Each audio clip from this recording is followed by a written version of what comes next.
Hi. Java coding గురించి ఆలోచిస్తే అదొక పెద్ద వర్క్షాప్ కట్టినట్టు ఉంటుంది కదా. మరి ఆ వర్క్షాప్కి కావలసిన టూల్స్ అన్నీ ఎక్కడ్నించొస్తాయి? అక్కడే జావా స్టాండర్డ్ లైబ్రరీ వస్తుంది. అదొక పవర్ఫుల్ టూల్ బాక్స్ లాంటిది.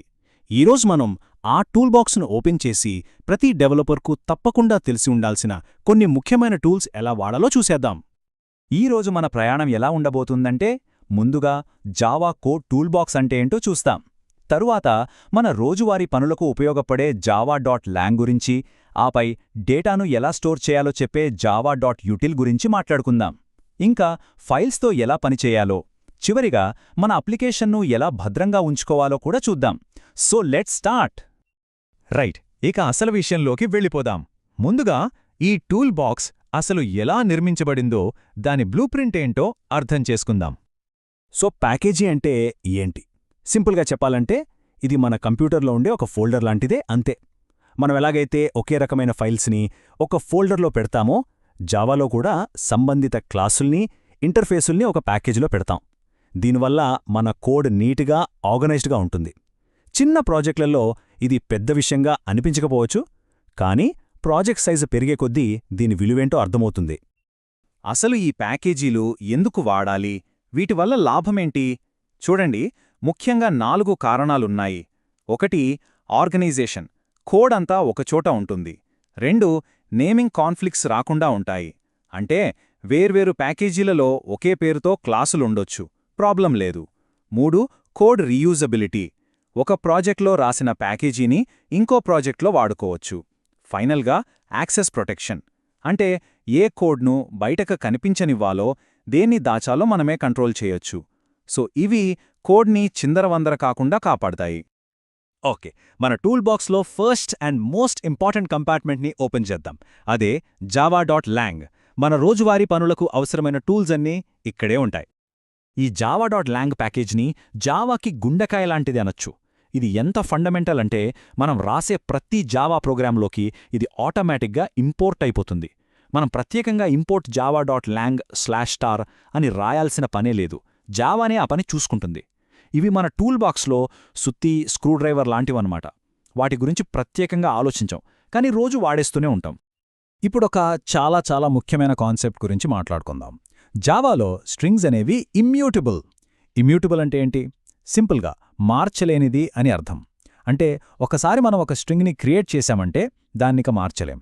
ఒకవేళ మార్చడానికి ప్రయత్నిస్తే జావా సైలెంట్గా బ్యాక్గ్రౌండ్లో ఒక కొత్త స్ట్రింగ్ని క్రియేట్ చేస్తుంది. దీనివల్ల లాభం ఏంటంటే, కోడ్ సేఫ్గా, ప్రిడిక్టబుల్గా ఉంటుంది. ప్రత్యేకించి మల్టిపుల్ థ్రెడ్స్ ఒకేసారి పనిచేస్తున్నప్పుడు ఇది చాలా హెల్ప్ అవుతుంది.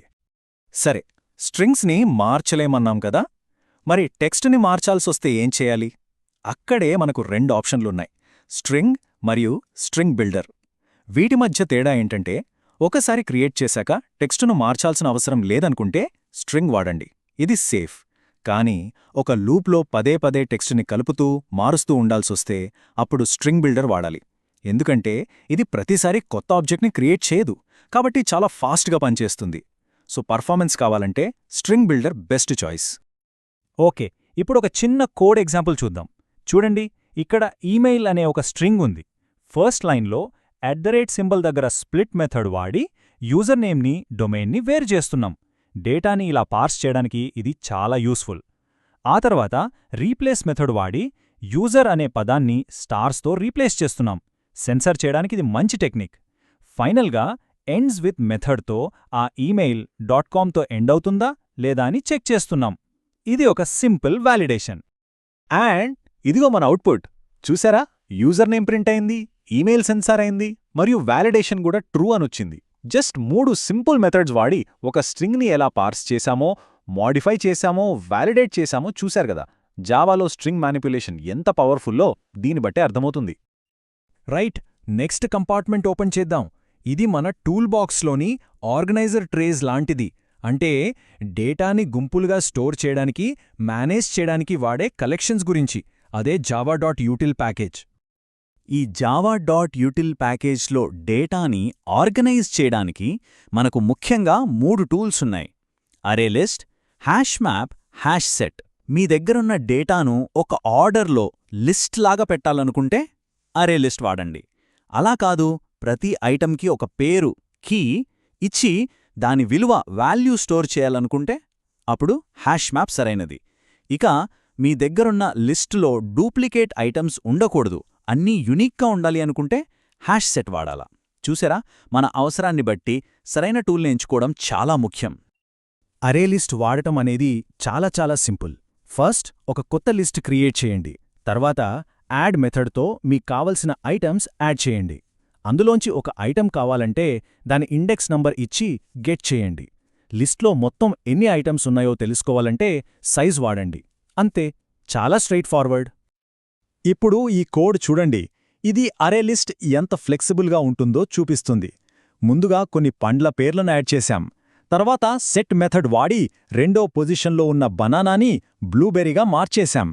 ఆ తర్వాత రిమూవ్ మెథడ్ వాడి ఫస్ట్ ఐటమ్ని తీసేశాం. అంటే ఈ లిస్ట్ అనేది ఫిక్స్డ్ కాదు, మనకు కావాల్సినట్టు రన్ టైంలో ఐటమ్స్ యాడ్ చేయొచ్చు, మార్చొచ్చు, తీసేయొచ్చు. చాలా డైనమిక్. అండ్ అవుట్పుట్ చూస్తే మనకు విషయం క్లియర్గా అర్థమవుతోంది. ఫస్ట్ ప్రింట్లో 3 పళ్ళు ఉన్నాయి. సెట్ వాడిన తర్వాత బనానా ప్లేస్లో బ్లూబెర్రీ వచ్చింది. రిమూవ్ వాడిన తర్వాత ఆపిల్ పోయింది. చూసారా, లిస్ట్ సైజ్, అందులోని ఎలిమెంట్స్ ప్రోగ్రామ్ రన్ అవుతున్న కొద్దీ ఎలా మారుతున్నాయో. ఇదే అరే లిస్ట్ యొక్క ఫ్లెక్సిబిలిటీ. సరే, ఇప్పటిదాకా మన ప్రోగ్రాంలోనే డేటాని మేనేజ్ చేశాం. కానీ మన ప్రోగ్రాం బయటి ప్రపంచంతో మాట్లాడాలంటే ఎలా? ఉదాహరణకి ఒక ఫైల్లో డేటా రాయాలన్నా, చదవాలన్నా దానికోసం మన టూల్ బాక్స్లో కొన్ని పవర్ టూల్స్ ఉన్నాయి. అవే java.io ప్యాకేజ్లో ఉంటాయి. ఒక ఫైల్లోకి రాయడం ఎంత సింపులో ఈ కోడ్ చూస్తే అర్థమవుతుంది. ఫైల్ రైటర్ అనే క్లాస్తో ఒక ఆబ్జెక్ట్ క్రియేట్ చేసి దానికి ఫైల్ పేరు ఇస్తాం. తర్వాత రైట్ మెథడ్ వాడి మనకు కావాల్సిన టెక్స్ట్ రాసేస్తాం. చాలా ఇంపార్టెంట్ విషయం ఏంటంటే పని అయిపోయాక ఆ ఫైల్ని క్లోజ్ చేయాలి. అయితే ఫైల్స్తో పనిచేసేటప్పుడు ఎర్రర్స్ వచ్చే ఛాన్స్ ఉంటుంది. ఫైల్ దొరక్కపోవచ్చు లేదా డిస్క్లో స్పేస్ లేకపోవచ్చు. అందుకే ఈ కోడ్ని ఎప్పుడూ ట్రై క్యాచ్ బ్లాక్లో పెట్టాలి. దీనివల్ల మన ప్రోగ్రాం క్రాష్ అవ్వకుండా ఉంటుంది. And here is the result. మన ప్రోగ్రాం రన్ అయ్యాక output.txt అనే ఫైల్ క్రియేట్ అయ్యి మనం కోడ్లో రాసిన 2 లైన్లు అందులోకి వచ్చేశాయి. పర్ఫెక్ట్. ఓకే, మన టూల్ బాక్స్లో చివరి కానీ చాలా ముఖ్యమైన విభాగానికి వచ్చేశాం. అదే సెక్యూరిటీ. మనం రాసే అప్లికేషన్స్ని సేఫ్గా, సెక్యూర్గా ఎలా ఉంచాలి? దీనికోసం java.security ప్యాకేజ్లో కొన్ని పవర్ఫుల్ టూల్స్ ఉన్నాయి. సెక్యూరిటీలో ఒక ముఖ్యమైన కాన్సెప్ట్ హ్యాషింగ్. దీన్ని సింపుల్గా డిజిటల్ ఫింగర్ ప్రింట్ అని అనుకోవచ్చు. మనం ఏ డేటా ఇచ్చినా, అది చిన్న పదమైనా పెద్ద ఫైల్ అయినా, హ్యాషింగ్ దానికొక యునీక్ ఫిక్స్ లెంత్ కోడ్ని జనరేట్ చేస్తుంది. ఇదొక వన్ వే ప్రాసెస్. అంటే మనం ఈ ఫింగర్ ప్రింట్ నుంచి మళ్లీ ఒరిజినల్ డేటాని తీసుకురాలేం. పాస్వర్డ్లను సేఫ్గా స్టోర్ చేయడానికి దీన్ని ఎక్కువగా వాడతారు. మనం పాస్వర్డ్ని స్టోర్ చేయం, దాని హ్యాష్ని మాత్రమే స్టోర్ చేస్తాం. ఈ కోడ్లో ఏం జరుగుతుందో చూద్దాం. ఫస్ట్ హెలో జావా సెక్యూరిటీ అనే డేటా తీసుకున్నాం. తర్వాత మెసేజ్ డైజెస్ట్ క్లాస్ని వాడి దానికి మనం ఏ హ్యాషింగ్ అల్గారిథం వాడాలనుకుంటున్నామో చెప్తున్నాం. ఇక్కడ మనం SHA-256 వాడుతున్నాం. ఇది చాలా స్ట్రాంగ్ అండ్ పాపులర్. ఫైనల్గా డైజెస్ట్ మెథడ్కి మన డేటానిస్తే అది మనకు ఆ డేటా యొక్క హ్యాష్ని, అంటే ఆ డిజిటల్ ఫింగర్ ప్రింట్ని ఇస్తుంది. అండ్ ఇదిగోండి, ఆ హెలో జావా సెక్యూరిటీ అనే స్ట్రింగ్ యొక్క SHA-256 హ్యాష్ ఇది. ఈ పెద్ద అర్థం కాని స్ట్రింగే దాని డిజిటల్ ఫింగర్ ప్రింట్. ఇంట్రెస్టింగ్ విషయం ఏంటంటే మీరు ఎప్పుడూ ఎక్కడ హెలో జావా సెక్యూరిటీకి హ్యాష్ క్రియేట్ చేసినా ఇదే హ్యాష్ వస్తుంది, ఎప్పటికీ మారదు. సరే, అంతా బాగానే ఉంది. కానీ ఒక చిన్న డౌట్. మనం ఒరిజినల్ డేటాలో జస్ట్ ఒక్క క్యారెక్టర్ మార్చామనుకోండి, అప్పుడేమవుతుంది? ఆ హ్యాష్ కొంచెమే మారుతుందా లేక? ఆలోచించండి. నెక్స్ట్ స్లైడ్లో చూద్దాం. చూశారా, మనం చేసింది కేవలం చివర్లో ఒక ఎక్స్క్లమేషన్ మార్క్ యాడ్ చేయడమే. కానీ కొత్త హ్యాష్ చూడండి, పాతదానికి దీనికి అస్సలు సంబంధమే లేదు, కంప్లీట్గా మారిపోయింది. దీన్నే అవలాంచ్ ఎఫెక్ట్ అంటారు. అంటే ఇన్పుట్లో చిన్న మార్పు జరిగినా అవుట్పుట్లో చాలా పెద్ద మార్పు వస్తుంది. డేటా ట్యాంపర్ అయిందో లేదో తెలుసుకోవడానికి ఇది చాలా పవర్ఫుల్ టెక్నిక్. సో ఈరోజు మనం జావా టూల్ బాక్స్లో ఉన్న కొన్ని ముఖ్యమైన టూల్స్ని మాత్రమే చూశాం. ఇదొక చిన్న పరిచయం మాత్రమే. Networking, database connectivity, user interface design, ఇలా ఇంకా ఎన్నో పవర్ఫుల్ టూల్స్ ఉన్నాయి. ఈరోజు మనం నేర్చుకున్న బేసిక్స్ ఆ టూల్స్ని ఎక్స్ప్లోర్ చేయడానికి ఒక మంచి ఫౌండేషన్ లాంటివే. మరి ఈ టూల్ బాక్స్లో మీరు నెక్స్ట్ ఏ టూల్ని వాడి చూడాలనుకుంటున్నారు? Keep learning, keep exploring.